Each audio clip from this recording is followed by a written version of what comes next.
Caius Fluxwave.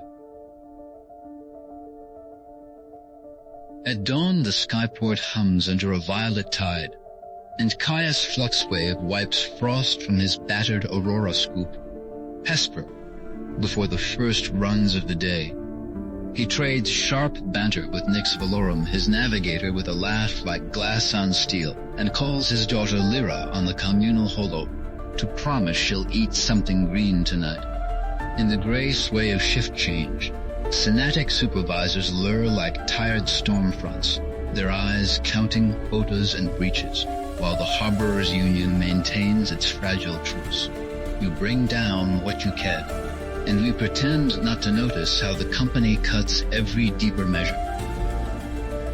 When a strangeness blooms in the east, light that doesn't curl like aurora, but folds into itself like a page, someone is trying not to turn. Caius feels the first wrong note in his bones. It's quiet at first. Then, a day later, the whole sky stutters, and the Concord ecologues lock down the sector with the ease of a fist closing. Caius records a view of it through Hesper's optics, and watches the data shiver, revealing a repeating glyph buried in a lamination of radiation that doesn't belong to any meteorological pattern. His aunt, Tamsin Fluxwave, tells him in a hush that the glyph matched a ledger of signals they once laughed about in the old days, when salvage was a joke. Nyx urges him to run the anomaly, but Caius argues for keeping his head down and his harvester paid for. He needs his license, his permits, Lyra's school fee, and quiet nights that don't involve the word surveillance. Still, the strange light taps against the back of his skull until he thinks, unwillingly, of the night his wife Mira left with a suitcase full of parts and a promise that someone had to remember who built these machines first. At shift's end, Caius drives Hesper out alone toward the edge of the strangeness, not far enough to trigger a quarantine, but enough to feel the hum through the glove. He deploys Lark, his battered Spectre scout, and sends the scoop within the fringe. The Aurora pulls hard, wrong, as if tasting his fear. He ghosts the hull along an imagined seam, and almost pulls back when Hesper pings a line of warped coordinates. The anomaly isn't just here, it's looking back.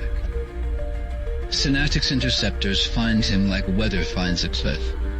Bria Solis, the company's enforcement chief, drones into his perimeter, with sirens pretending to be poetry, and begins the familiar dance of fines, threats, and promises of a clean history.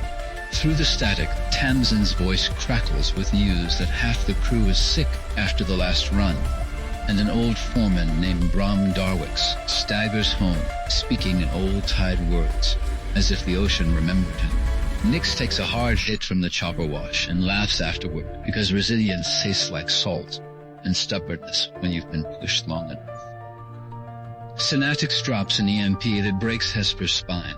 He crashes on an abandoned skerry, snow glittering like teeth, and the last thing he sees is a cold alarm looping a ship that he thought he'd buried with his past. While he waits for the long cold, he finds a second set of coordinates hidden beneath the wreck and feels the shape of the thing he kept saying he didn't want to see. The strangeness taps his shoulder again, and he hears his own voice echo. If you don't carry it, someone else. He drags himself to a backwater repair yard where Mira Voss works behind a curtain of myths and bad debts. She doesn't ask why he's here or how long it's been. She just builds a core called the Polarian in silence and tells him it won't help unless he stops pretending the company's pain is his own. With the new lens, the Aurora unravels like a joke you suddenly get. Horizons, schedules, and a promise that someone will be at the edge when everyone else arrives late.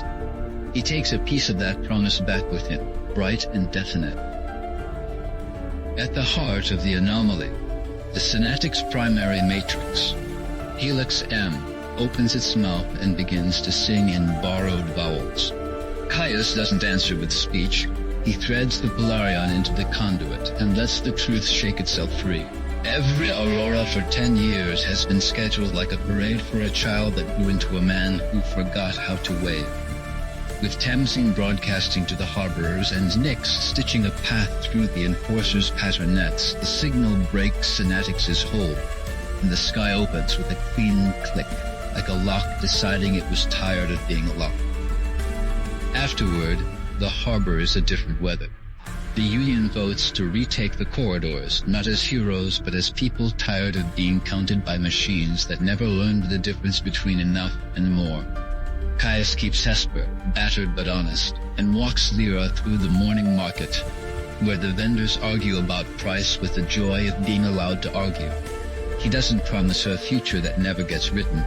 He tells her a way to keep looking up, and for the first time in a long time, that feels like exactly the right amount of sky.